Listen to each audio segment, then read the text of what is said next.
Good afternoon, good evening. Today, Robert and I are going to talk about how AARP Services automated SAS transformation to Databricks using LeapLogic. Quickly, the agenda, we'll talk about the problem statement. We'll talk about the future vision requirements. We'll also talk about why LeapLogic was able to solve this problem. And we'll talk about some value adds, and Robert will also talk about the next steps from here. Robert, over to you. Oh, sure thing. I'm Robert, Director of Data Science at AARP Services Inc. And nice to meet you all here. So as an established organization, honestly speaking, we have no problem to figure out that the cloud computing and the open source programming like Databricks, AWS will be the future lost start, right? The challenge is always, we know that, okay, the on-premise solution, SAS SQL, are not cloud native, and they are not scalable for the enterprise big data. And also we know that a lot of off-the-shelf data science and data engineering procedures are not created in the open source programming. So you have to kind of get to the off-the-shelf open source. And the last one is more like, if I want to hire people, right? Today data scientists are not trained in the legacy environment, the SAS SQL at all. So we have to get on the open source and cloud environment. The challenge is really, if you think about the on-premise solutions and the SaaS, right, they have been in place for so many years, right? And a lot of existing procedures are developed in this legacy environment. So if I look at the AARP Services Inc., if I look at, okay, how many lines of codes we have in SAS to aggregate data sources and engineer, do the feature engineering, we are talking about 10,000 plus lines of SAS codes. And if you look at the audience models and segmentation we have in place, 200 plus those models are in SAS right now.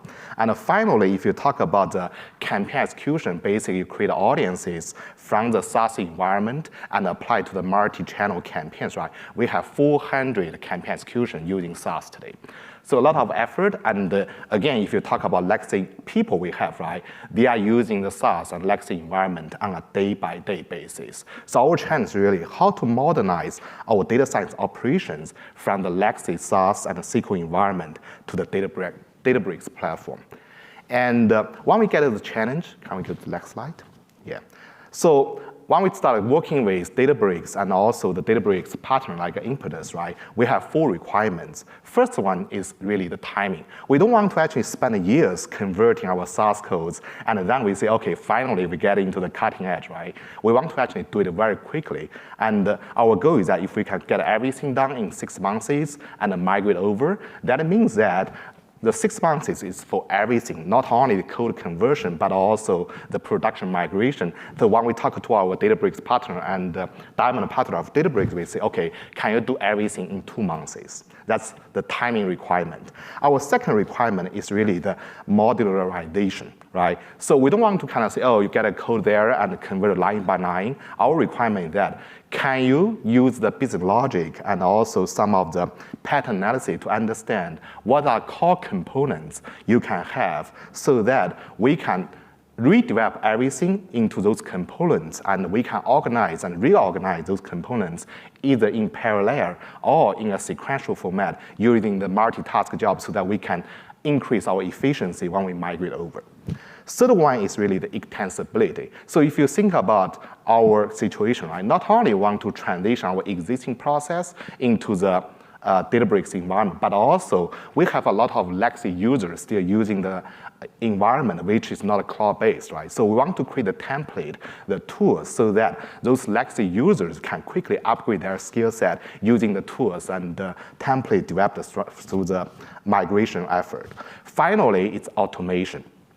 There are 2 flavors about automation. One is that, again, we don't want to actually get into a habit that, oh, let's convert code line by line manually. We want to say, how can we convert those legacy environment code SAS into the Databricks more automatically so that we can save the time of the conversion. And the other flavor of the automation is that we want to minimize any manual input into the workflow so that we can automate the majority of the jobs, right? And another automation about the jobs in Databricks is that there's a great benefit if you can, using the automation and start using the job cluster to run the job, right? Versus the interactive all-purpose cluster, because the job cluster is much cheaper compared to the all-purpose job cluster. So with that said, actually, we're kind of relate to Sanjay to talk about why their solution is able to help AARP to solve the problem. Sure, thanks, Robert. So my name is Sanjay Sharma. I'm the Principal Architect and VP of Product Engineering for LeapLogic. As Robert explained, we were dealing with these challenges around timing, modularization, extensibility, and automation. We'll go through the journey of the entire end-to-end process, but yeah, we were able to take care of this using LeapLogic, one of our solutions from Impetus. We were able to convert and migrate the code really fast using the automation acceleration provided through LeapLogic. We were also able to produce production-ready code so that the team could actually, the AARP team could quickly take it and productionize it. As far as extensibility is concerned, we actually did an assessment, and I'll talk about assessment a little bit further, but the assessment allows us to understand the patterns in the code, how the code has been written over the years, and then templatize it. The extensibility and modularization are actually coming from the features in Databricks, plus the modularity we are able to bring vis-a-vis finding reusable patterns across the code base. And then, of course, LeapLogic can do automation anywhere from 60% to 90%, depending on the various patterns and legacy code. So let's deep dive into LeapLogic. What does LeapLogic bring to the table? So LeapLogic is an automation tool which allows us to migrate from legacy sources to the cloud. Not only can we do SAS, which we did for AARP, we also support Teradata, Netezza, SQL Server, Oracle, Greenplum, Vertica. We also support ETL tools like Ab Initio, DataStage, Informatica, SSIS, and the list is long. Similarly, we are also doing a lot of report migration, which is pretty interesting because you move from on-prem systems to the cloud. So we can convert OBIE, for example, to Power BI. We can convert SAP business objects to the cloud platforms. And of course, we can also repoint this. Now, everything is happening automatically. We are able to get in anywhere from 60% to 90%, 100% cases as well, as far as automation is concerned. On the Databricks side, we have a pretty exhaustive feature list right now where we are supporting not only creation of notebooks, but we can also create live data tables as well, and create pipelines using Delta Live tables. We'll talk a little bit more about what the patterns are. But we use a 4-step approach, which is highlighted in the middle here. We start with assessment. Assessment is really important because it allows us to, first of all, understand the exact inventory of the existing legacy code base. Here we did only SAS, but as I was saying earlier, we can look at end-to-end ecosystem, right from your ingestion to the processing, storage, data quality, consumption, and SAS as an analytics tool as well.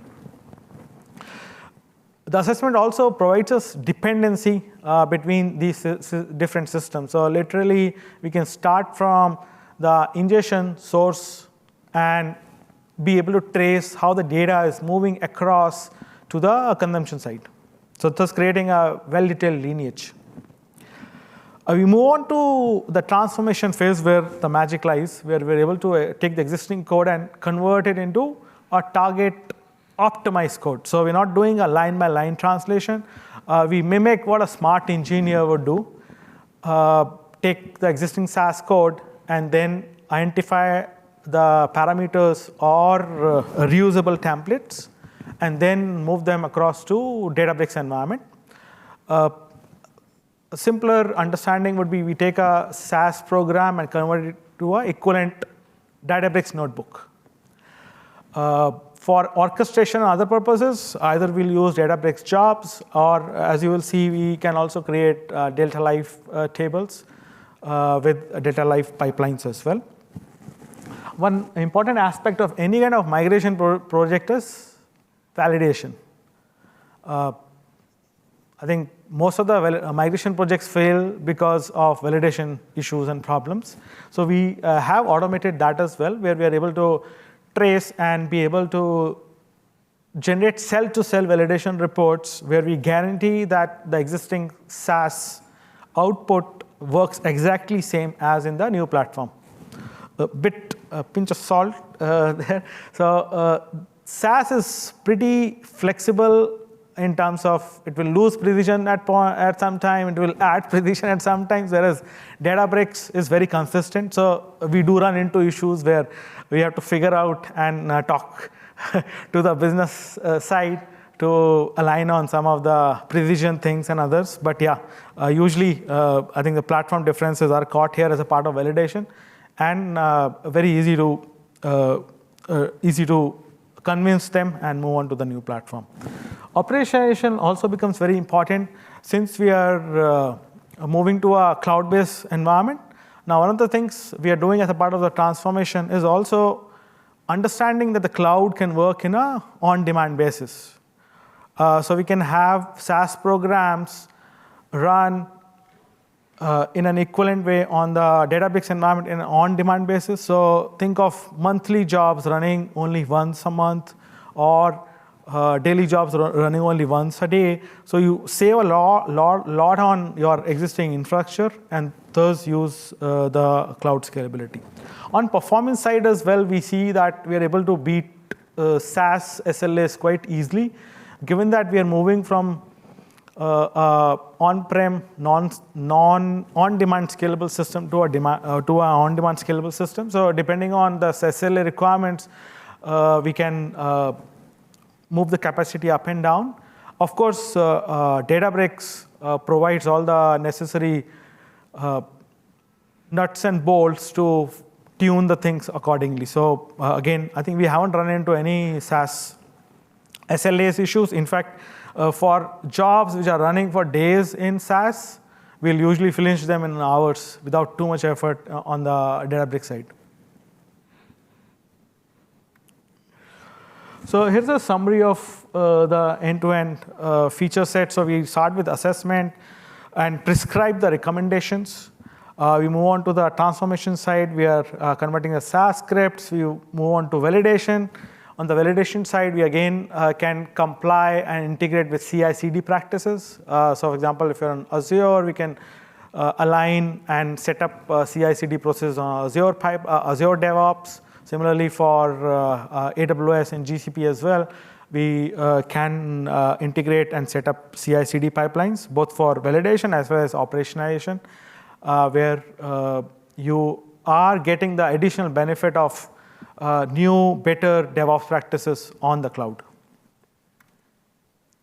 Here's a bit more deep dive into the SAS conversion, and I think Robert is going to take more examples, but the overall approach is we take the actual SAS code.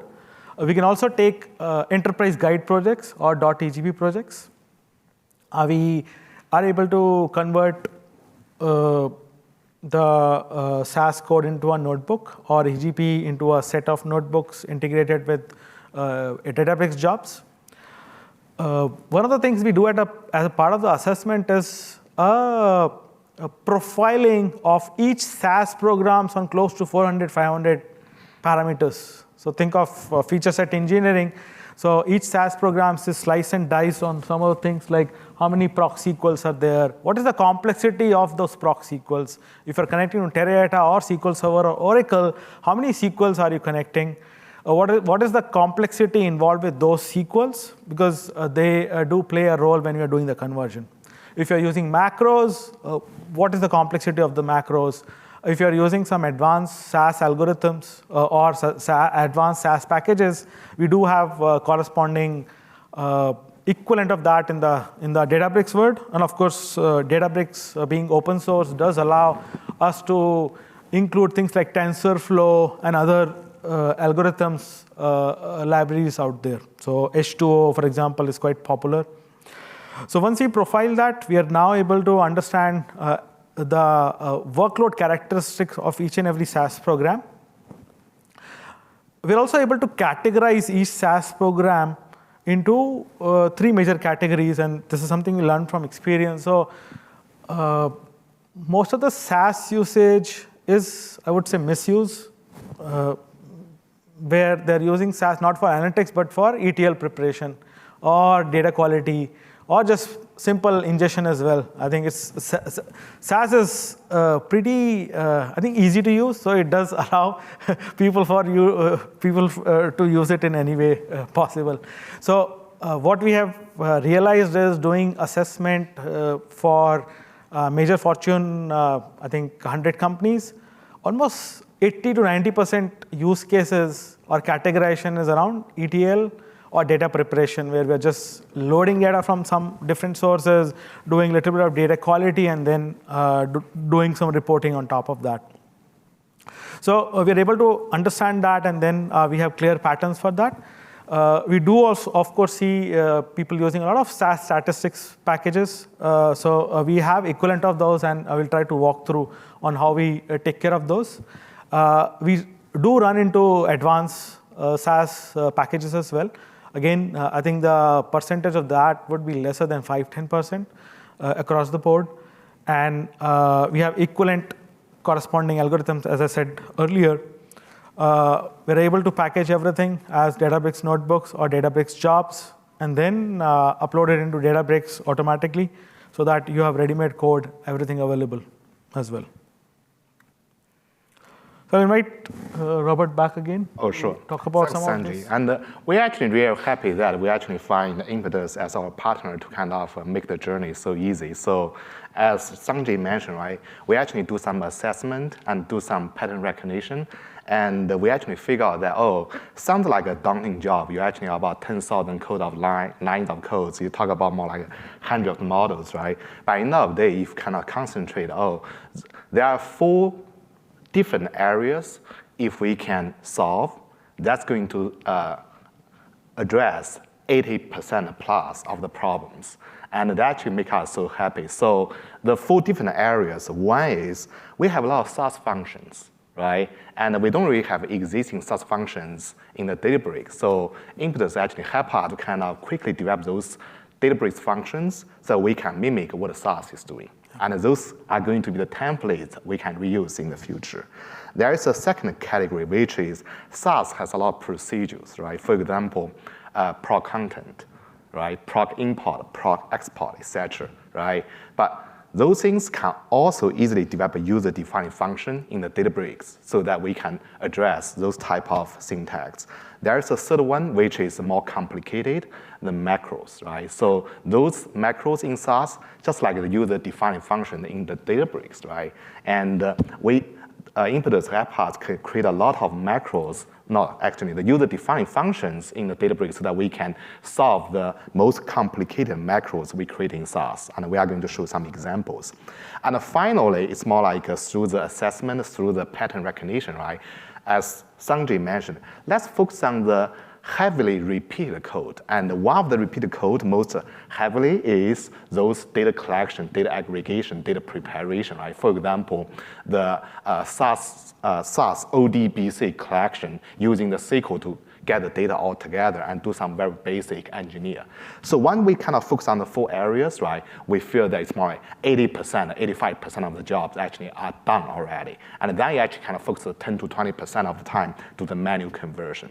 So do you want to bring up the code? Yeah.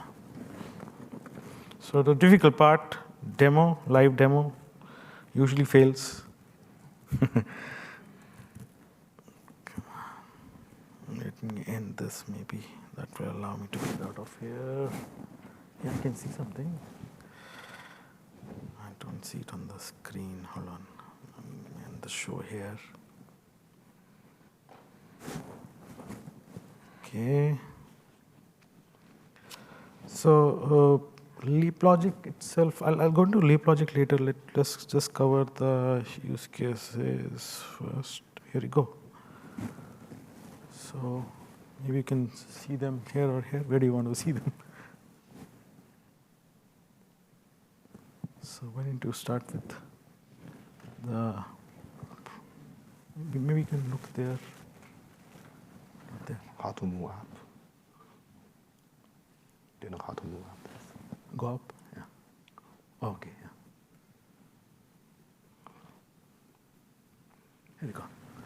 Yeah, for the demo, so what Sanjay and I did here is more like we actually kind of copy some of the examples from the 4 different areas we focus on. So first area is really the SAS function to the Python UDF, reusable library. So if you scroll down, right, so for example, right, in the SAS, you actually have the scan function, right? We actually create a PyScan function so that we can mimic what a SAS has, so that we can kind of replicate easily in the Databricks how those SAS function works. The substring is another function, doesn't exist readily available in the PySpark environment, but we can actually create those functions. And other than that, you have the index function, you have the sum function, et cetera, et cetera. So there are a lot of them we cannot compile here, and these 3 kind of contribute to one of the basic foundation of the SAS to Databricks conversion, which is with all the functions the Impetus team actually help us develop, right? It actually kind of fast track our conversion, and we can easily replace our SAS function with the Databricks function. If we keep going down, there is a second category, which is the SAS macro to the Python functions, right? Which is also, we copy some of the example here. For example, when you kind of think about the feature engineering, right? We collect all the data from the database, and some of the time we need to kind of rename it and give them a different category. If they cannot A, B, C, D, we want to rename them to be 1, 2, 3, 4. So we actually have the macro developed in our SAS environment, but now we actually have those Python functions, we can easily do the conversion. You can keep going down. So I copied some of the examples here. And the one we, this one is the third category, which is SAS have a lot of procedures like the proc import, proc export, proc frequency. So as you can see, right? So we basically kind of create all the comparable functions in the PySpark environment, Python environment, and mimic what SAS has done, so that this kind of fast track our learning curve, how to convert SAS into the Databricks.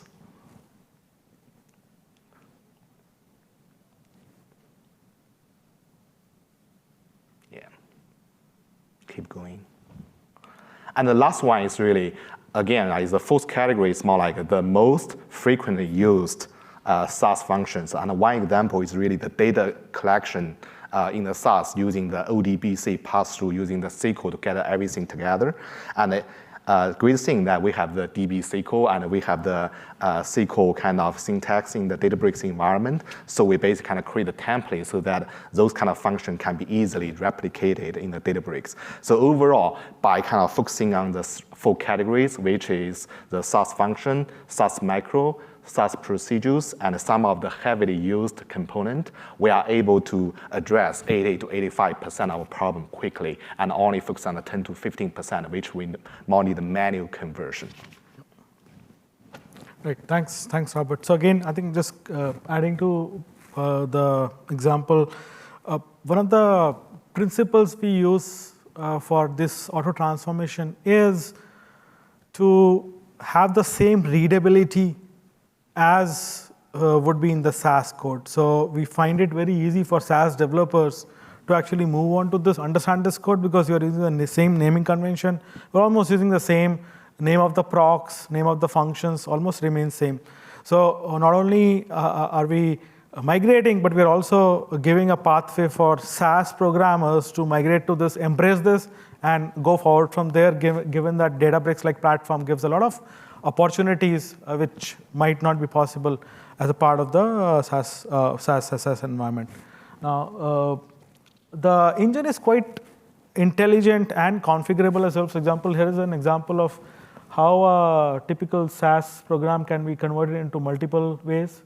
So we have this sample here where I'm adding an additional flag to one of the SAS data steps, and we can do it through multiple ways. So here I'm doing using a case when, which is more like SQL-ish. I'm using through an UDF as well here. So the idea is I can also do it with when as well. So there are 3 approaches for the same implementation in Databricks. So the advantage of this configurable system is depending on how the end users are going to embrace, we can use the right pattern. It's quite configurable in the system. So depending on what is more readable, what is more comfortable for the SAS developer or the user who's going to take over the code base, we can accordingly write the code base in the same way. Now, I did jump onto the sample. On the LeapLogic side, the tool is pretty agnostic and pretty easy to use, although today we are offering this more as a service engagement, a turnkey end-to-end services engagement rather than a licensed product. The reason behind that is there are a lot of complications when we go about these migrations. So we like to be there and give you 100% converted code, all validated. So as such, for the customer, what we are able to give is something that works exactly in the same way as the SAS platform. And obviously, I think we're also able to ensure that we are able to meet all the required SLAs. We are able to validate and prove that everything is certified as it is. We do run into customers having specific model risk management or MRM processes. So we have worked with major financial institutions where we were able to integrate the MRM process as well. So think of data quality reports that need to be sent out for a sign-off. We are able to auto-generate or auto-integrate with those kind of platforms as well. So on the conversion side, the tool is pretty, I think,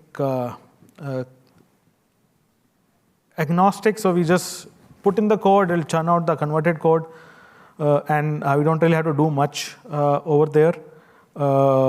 So here I'm seeing a similar model here. I'm able to convert into a Delta Live table implementation as well as a normal implementation. So I won't go into details over here. Let me jump to the Databricks pipeline and show how the code would look like over there. So if I were to convert this into a Databricks pipeline, this is the new feature set where we are able to convert the models or processing into sub-parallel processes. So again, a deviation from SAS, totally optimized for Spark platform, where in the usual SAS paradigm, you will do all the model processing sequentially. Whereas here with the pipeline view in the Delta Live tables, you can actually do it in parallel as well. So here we are seeing input which is coming from post data processing, where we already have tried to optimize the code. And then we are able to run those models in parallel and giving a significant boost to the performance. But also from a maintenance perspective, we are actually moving away all the duplicate code to a common place, thus reducing the maintenance effort as well. We are in booth 411, so if somebody wants a deeper dive, we can certainly showcase how the actual transformation of things were done. Let's move on. Yeah. Okay. So move on to the conclusion. Go ahead, Robert. Oh, sure thing, yeah. So we have a few conclusion or learnings from this kind of collaboration with Impetus team and Databricks team. So first off, right, the early result from the migration does show that we are likely to save some of the money from the infrastructure, mainly driven by 2 things. One is the on-demand usage is definitely better than the investment. And also, normally when you have the license, right, they price license at the maximum user instead of the average user. So we definitely think there's saving there. The second one is the automation really drive a lot of efficiency. And I think Justin is our senior customer success engineer. So with the collaboration with Impetus and the Databricks, AARP Services Inc. actually are able to maintain 80% of the jobs automated. That is to saying that we are able to use a job cluster, which is much cheaper than the all-purpose interactive cluster, correct? Yeah. And the second learning that is more like with a great partner, right? So I think since we have implemented the solution quickly, so we are able to open up a lot of pressure time from the data science team, so that instead of asking them to focus on the data science modernization and the coding, we actually can focus more on the business strategy and the machine learning capability development. And the third one is really when we get in the code template and also those kind of tool sets Impetus team built for us, it fast track the ASI data science migration to the Databricks platform, and it really speed up the learning curve when we migrate from the legacy environment to the new environment. And the last but not least, I do not put the bullet points here. Initially, when we think about the migration, we are scared about it. Oh gosh, we have tons of people working on the legacy environment. We have tons of things developed in the legacy environment. How do we do the migration? It's all about finding a great partner like Impetus, like Databricks, so that we can make the journey very seamless and with good experience. All right. Thank you. Thanks, everybody, for the time. You have a few minutes, actually 2 minutes for any questions. Does anyone in the audience have a question? No? All right, let me. Sorry, question about the Delta Live tables that you are moving to. Have you found when you are writing the automatic code conversion, is the declarative syntax making it easier to convert, or is it it's not easier? It's a little bit in between. Okay, I was interested. Almost same. Almost same. I think data live table I think still kind of getting developed, but I think we are seeing a more clearer representation of the code base with data live tables. So yeah, I think the future would certainly be data live tables with the features that it is giving. Sanjay, we have a question on virtual channel. Let me read it for you. It's from Daniel. Do you envision AI code generator can do the work for you in terms of translating one coding language to another coding language with confidence? So I think the technology that we use, the secret sauce that we use, is more based on deterministic translation. I think the machine learning translations are a bit behind the precision that we are getting right now.